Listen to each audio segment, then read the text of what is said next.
What's going on? Welcome to Totally Blitz podcast. We're in the Fight Club. We got a double header going on. We got Cinco de Mayo around the corner. So you know what the fuck that means. Cinco de Mayo. That means Canelo's fighting this weekend. Got a banger of a card. And then we got Tuesday. It's like Monday, Tuesday, like midnight type shit. We got in Japan, Inoue defending his belts against Nery, which is a long fight coming since they had beef in bantamweight, and now here they are at 122. But as always, go down and like and subscribe. Comment your picks for these fights, your bets, your parlays, and let's get this shit cracking. I'm Paul, Pickle Win'em Concha, and I'm joined with. Going on, fellas? It's your boy Marcus, PT, Primetime Penley. You know what it is.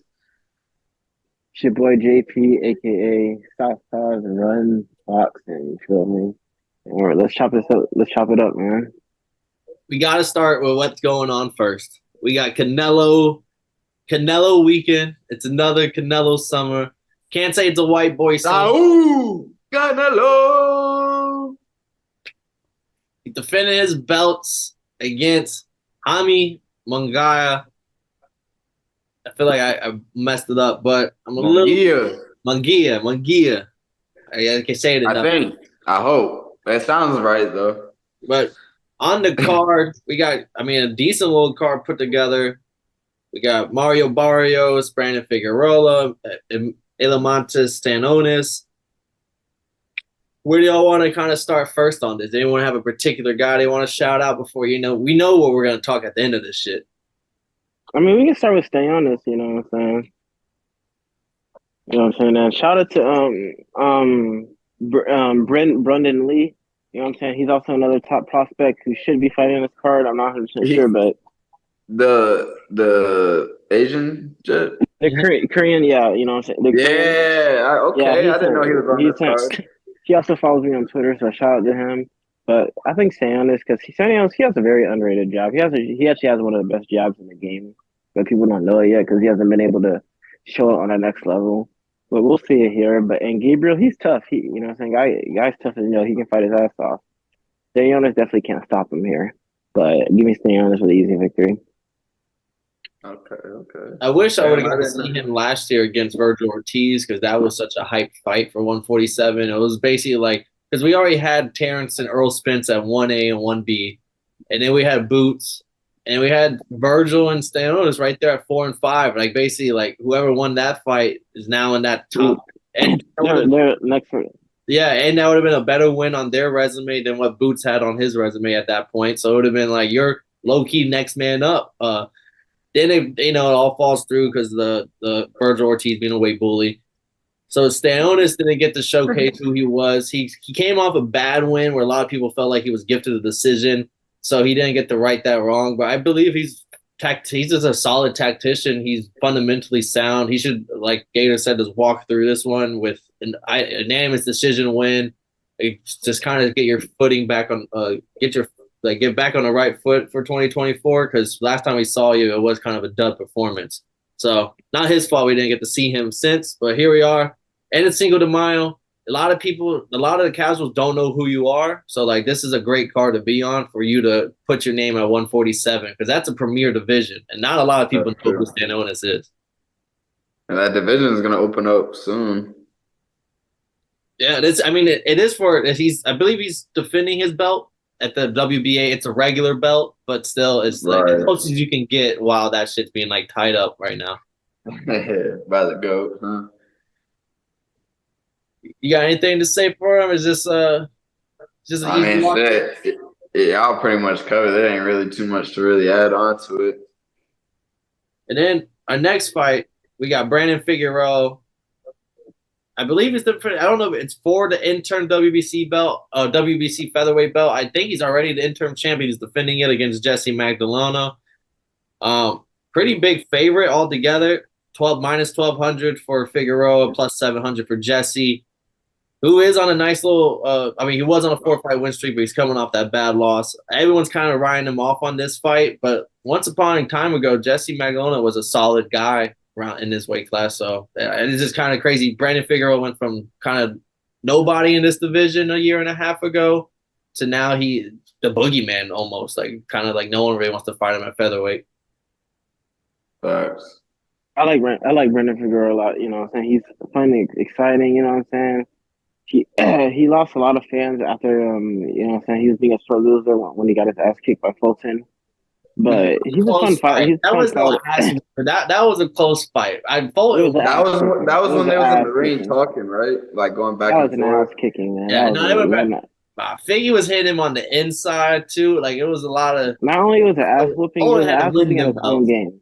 When you get beat at your own game, it gets you know, the loss hurts a little more when you get beat at your own game. Had Fulton boxed smart, it wouldn't even be he probably wouldn't even win a round. But Fulton went in there and beat him at his own game, his own inside work. He gave a show to his fans. You know what I'm saying? And people say he pleased the fans too much, but even when he goes too far in pleasing the fans, he still gets the victory over a guy who's a pressure fighter. He has a nice pop behind him.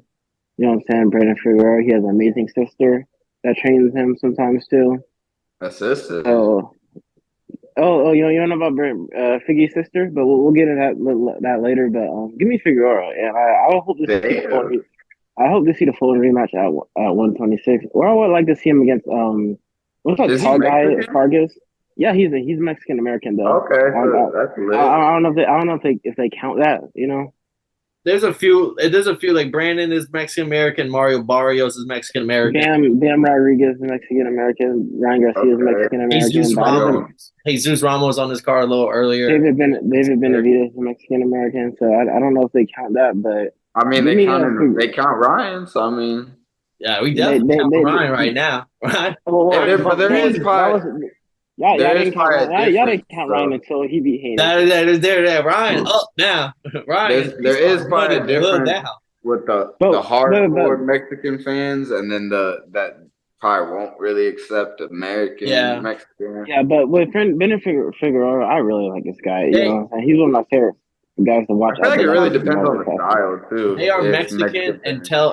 they're Mexican until they fight a Mexican fighter. Like they'll fight like a Mexican too, because yeah, that's how you'll be the Oscar gained his stripes. Mexicans are gonna root for them until they run into a born Mexican fighter that's like actually like representing the country. Then they're gonna turn and kick his ass, and then that's how you get your stripes.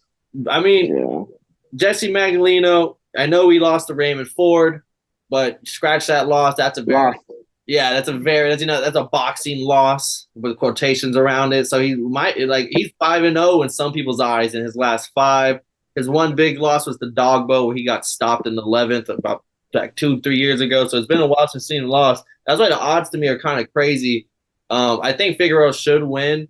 Since that loss to Fulton, he went and beat fucking Carlos Castro, who was 30-1 at the time, and then he beat Mark Maxillo and then who has win over Gary Russell Jr. Like these are solid guys to go out and get good wins on.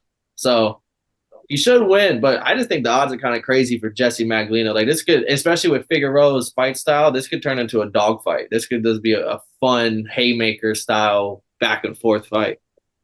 Brendan's him, bro. I'm telling you, you know what I'm saying? He's going to the best, and he would give Inoue some troubles had he won that Fulton fight too, because of his like pressure and his power. So I really like this guy, and I like him by domination. Actually, you know what I'm saying? I don't think you can bang with domination. Many people you can't sit there and press Figgy. You know what I'm saying? They have similar styles, but that's just not going to work for Jesse. How do you feel, Mark? Are you rocking with Figgy? You rocking with Jesse? I think it's actually going to be an entertaining fight for real, but I'm going with Figgy, man. I like his style. And this is for I think it could get close though, and it could be competitive for sure. And this is for the WBC featherweight interim belt at 126. That shit's a little busy right now because wasn't Robezy the champion, but he lost last year, so they have like a rematch set up. He lost?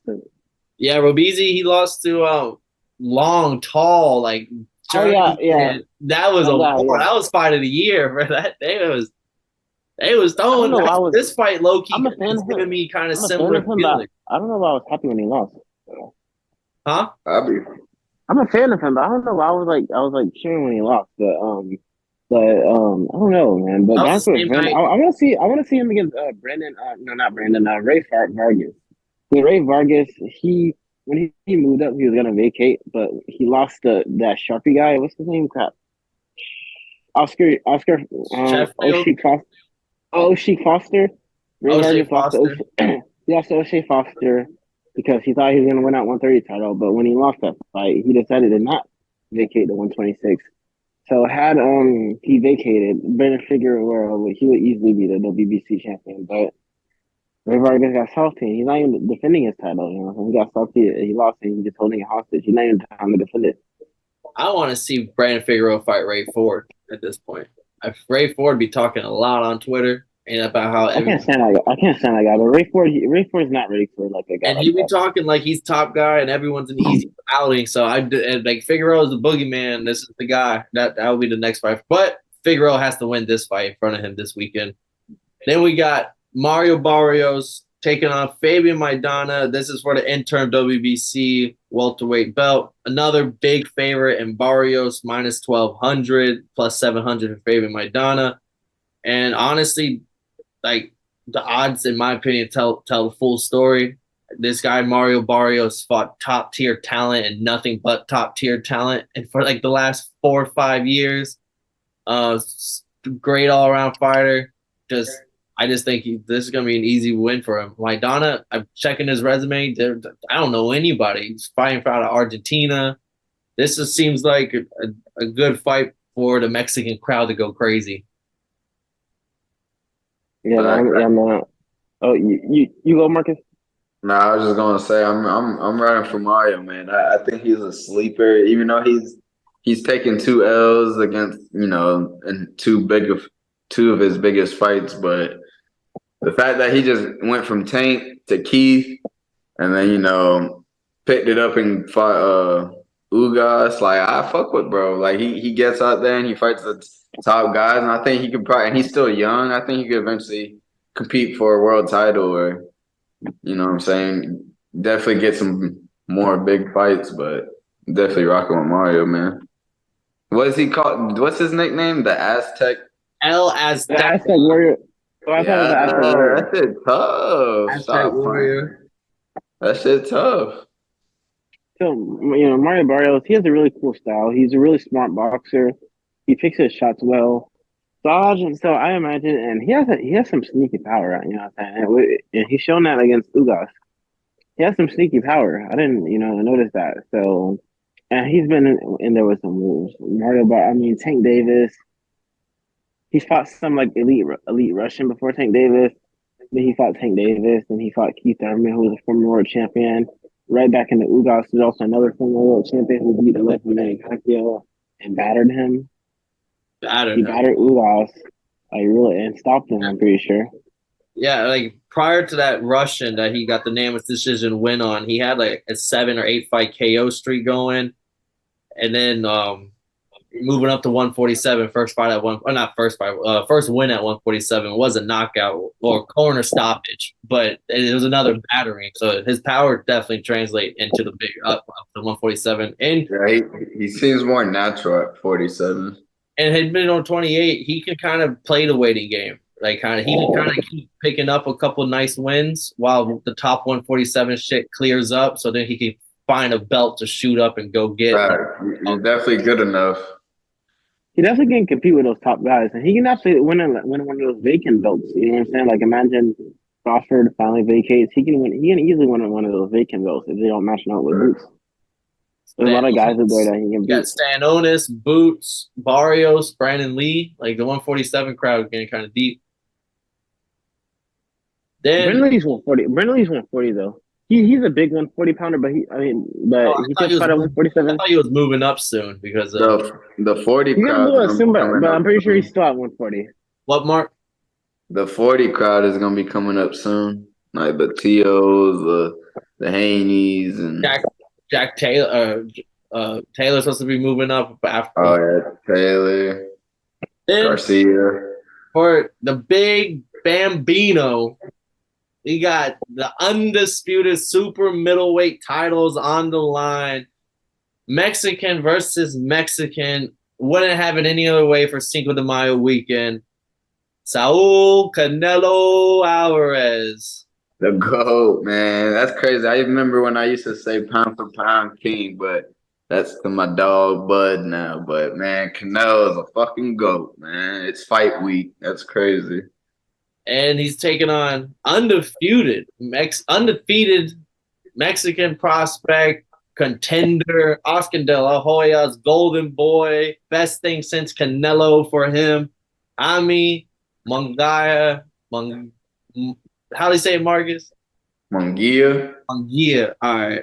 Apologize. Some of us may say Jamie. Some of us may say Jaime. We don't know for sure. We apologize for this. Jaime, what's going on, Jaime?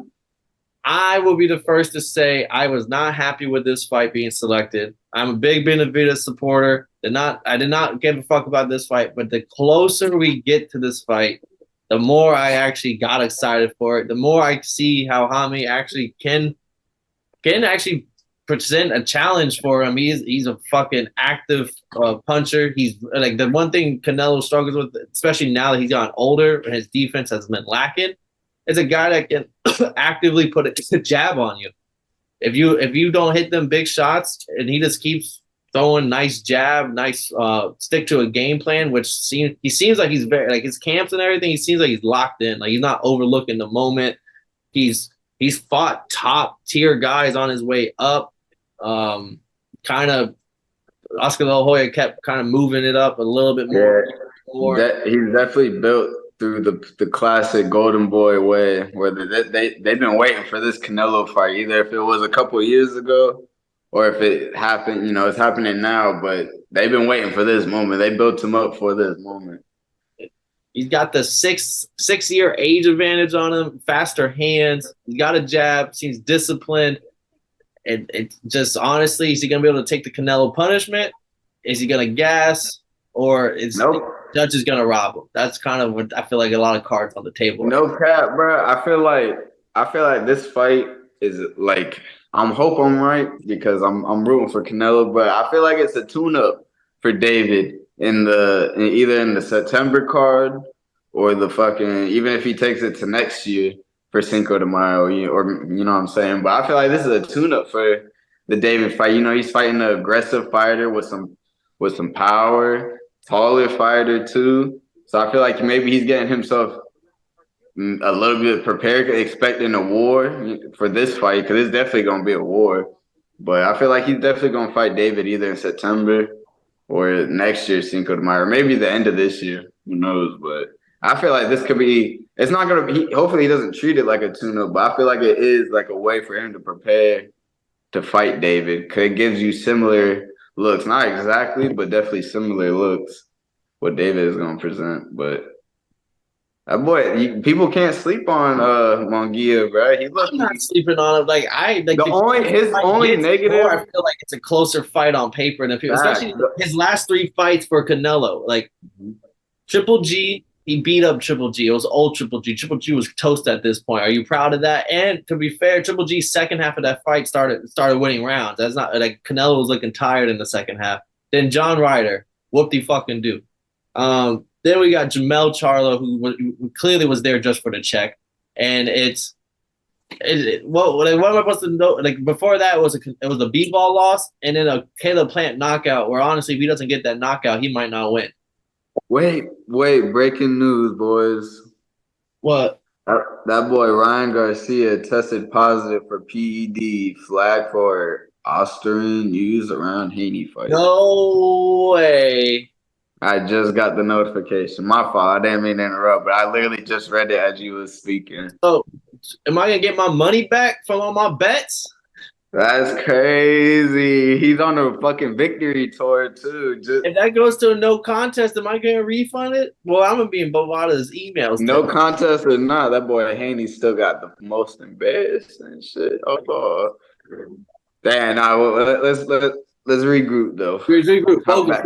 Focus, guys. That was too crazy to keep in though. But nah, I feel the same, bro. I feel like people could be sleeping on Jamie or Jaime, but his last fight, John Ryder, right? And Obliterated. Canelo couldn't knock him out, and then he ended up fucking taking Ryder's head off. So I mean, like, there's definitely some And the interest, fight bro. Like, but that was against Sergey Jevchenko. Who, yeah, he has a lot of losses. You'll see 15-5. But when he fought Jamel Charlo, close ass fight. Shot Triple G, a lot close. He's a tough fighter though, even with those losses. Daniel Jacobs, he dropped Daniel Jacobs early in that fight. But when Jamie fought him, just even that Triple G fight, low key, was a tough. It was close. A lot of people felt like that was Triple G's closest fight. Facts. I think he ended up hitting him with some crazy shit, but it was definitely a tough fight. Yeah, so like everyone he's fought when he fought top guys, he's put him to the test. And then like to give Jaime credit, he's just like John Ryder. He sliced right through him like a hot knife in butter. And it's like you can keep giving Canelo all the credit in the world because he's Canelo, but like we see the signs. And it's just like we're just kind of waiting for when does it happen? When does he finally take a because Canelo, like what he was doing, like say like 5 years ago, like the Daniel Jacobs fight, the Triple G2 fight, Triple G1 fight. He lost that fight, by the way. No head movement. His head movement's gone. Yeah, he just relies on this high guard. Yeah. Now he's catching punches. Now he's more sitting in the pocket. He's more looking for like real slow counters. He's more like a slower pace fighter. He's doing the arm punching shit now. And if Jamie implements a jab just to score points, and is the more volume, we saw Figueroa and Emmanuel Navarrete. Emmanuel Navarrete is the god of that. I'm just gonna throw 1,000 fucking punches and I'm a volume win. That's why I feel like there and throws a shitload of jabs on the card, like, and that's why I'm like, I could see a robbery being taking place because it's Canelo with the judges, but Jamie honestly could win on if this goes to the scorecard. How is Canelo going to win with just throwing 15 punches around? Yeah, I was saying Jamie, his pressure, he can get there. You know what I'm saying? He can get Canelo, and this is an obvious cherry pick. You know what I'm saying? This isn't the Mexican we wanted to see him fight. We wanted to see him fight Benavidez. And Jaime Munguia, he's been fighting nothing but bumps his whole career. He sucks. You know what I'm saying? The guy's resume is awful. He has one of the worst resumes in boxing. God damn.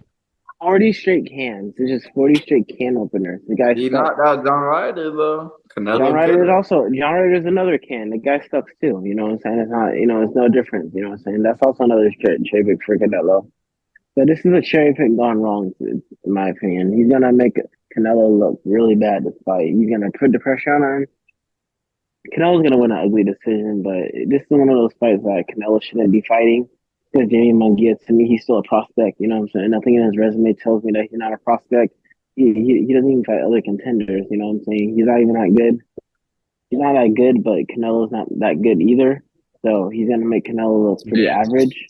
Talks crazy. Average. Canelo, he's gonna win on power shots because he's gonna hurt Munguia. But Canelo, you know what I'm saying? These guys are both. Munguia is a C plus, is like a C minus fighter, and Canelo's gonna struggle with him. What does that make Canelo? We saw Canelo exposed against Bivol. You know what I'm saying? He can't fight against the guys who can actually box and use jabs effectively. So, but I still got Canelo with this fight, and I think Canelo's going to hurt him a couple of times because Canelo, he has a really powerful right hand and a lead left hook too. His power punch can get past that guard. You know what I'm saying? Munguia has that little high guard he tries to hide, but Canelo, he's gonna break through those punches, and you're gonna see his nose start leaking. You're gonna notice by round 4, Munguia's nose is gonna start leaking, and he's gonna start trying to be a little bit more careful with his shots. He's gonna start like backing up a little bit and becoming more of a boxer. That's not gonna work out. So Canelo's gonna take over this fight by the second half. So give me Canelo by unanimous decision. Okay. I just have a feeling that the judges, you're not judges, but the commentators, it'll be like round 8, round 9. And the commentators, they're gonna go to like the scorecard, ringside scorecard, and they'll be like, I got Jamie up like 7-2. Like Canelo's gonna have to knock him out or start dropping him for this to be a win. And then that shit don't happen, but then that should end up with like a draw going towards the judges.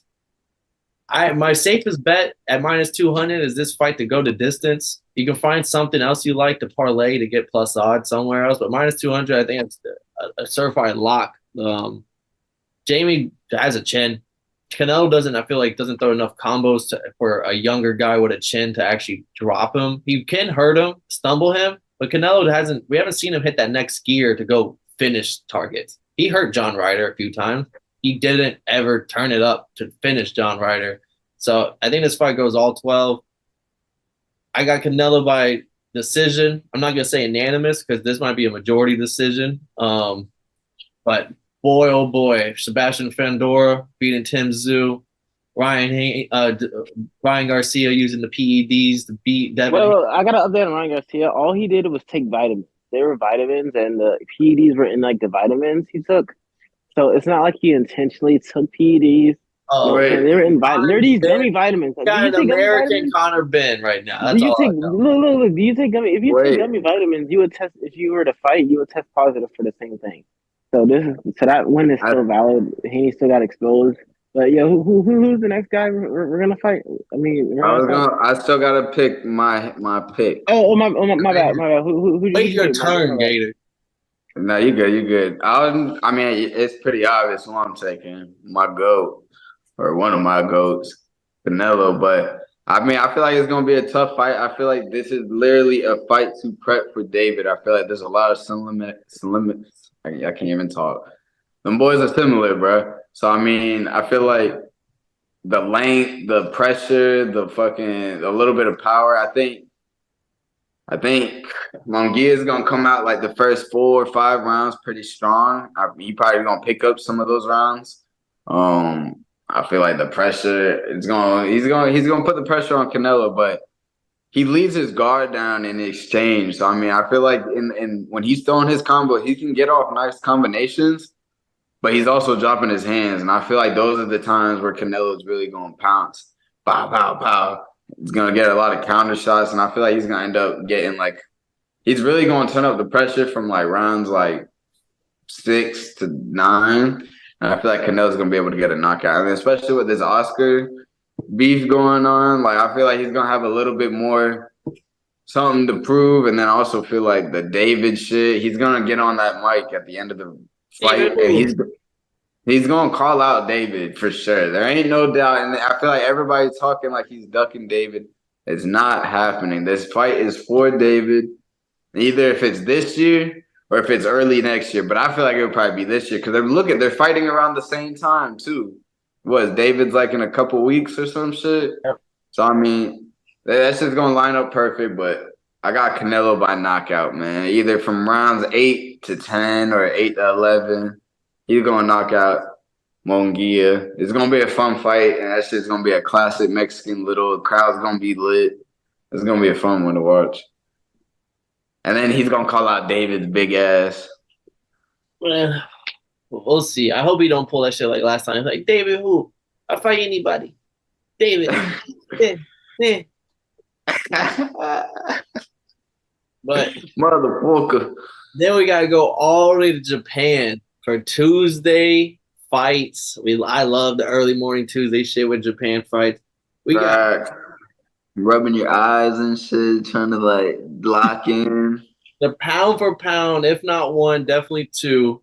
Inoue versus Nery for the undisputed bantamweight titles that Inoue holds. This will be his first defense now that's undisputed in the dome, in the Tokyo Dome. First time since it was one of the not the Douglas fight though. It was one of the Tyson fights though. Oh well, and his co-main event is his brother Takuma Inoue defending his bantamweight belt that he had to wait to get until his older brother left the division. Damn, pussy. And Loki, this is a great card because then you got Jason Maloney defending his belt against Yoshiki Takai, who is an undefeated Japanese fighter trying to get his belt in Japan. Maloney defending his belt over there. In a pick'em fight, and then we got a rematch for the flyweight title between Sagio Yuri Akua and Taktu Kuwahara. They fought 6 years ago.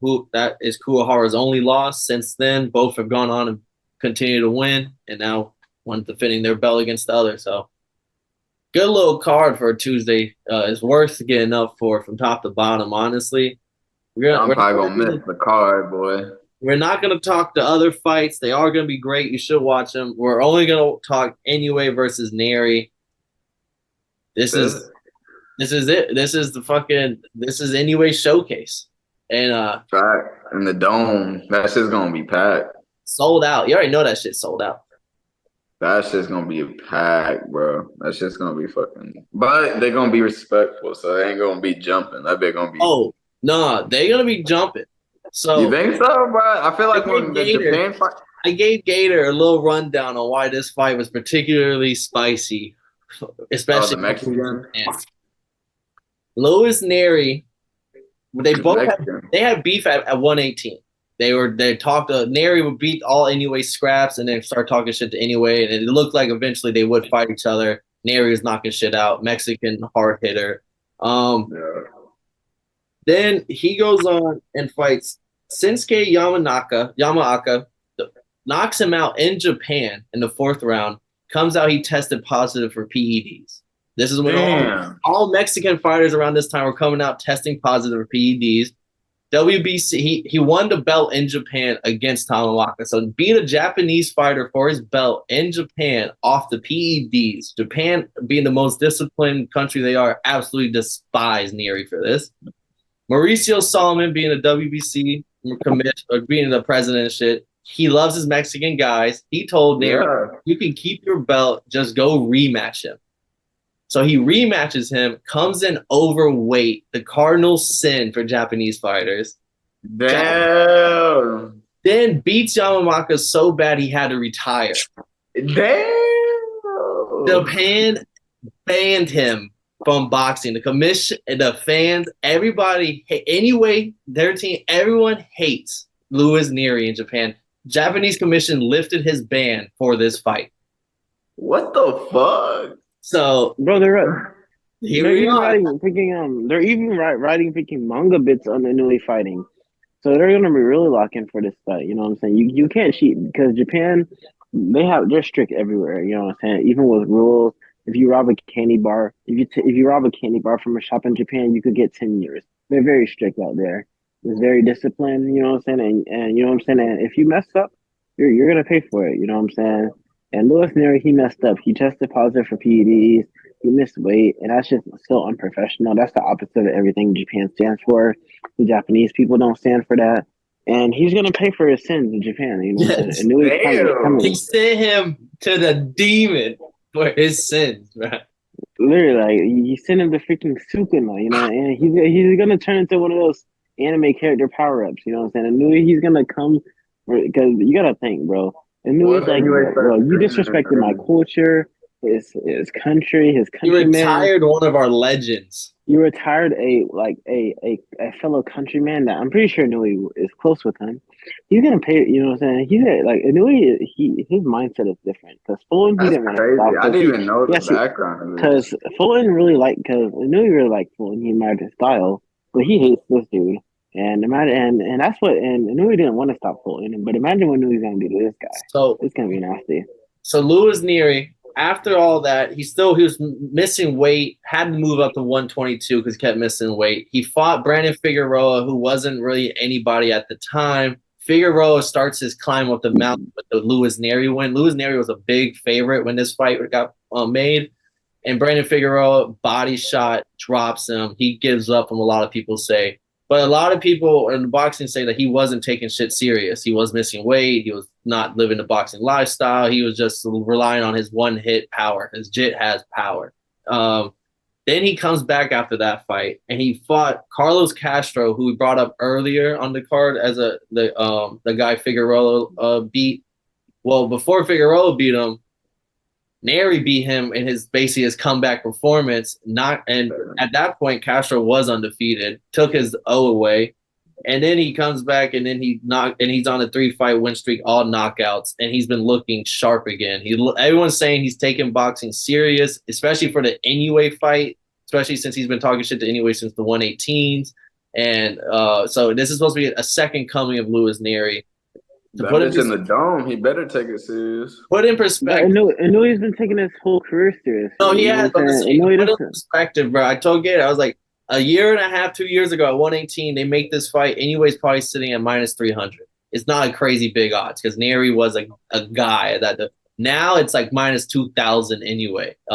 So it's just like I wouldn't bet it on Inoue at those odds because if Neri is as sharp as ever, and he has Inoue does get hit, and the one thing Neri got is his devastating power.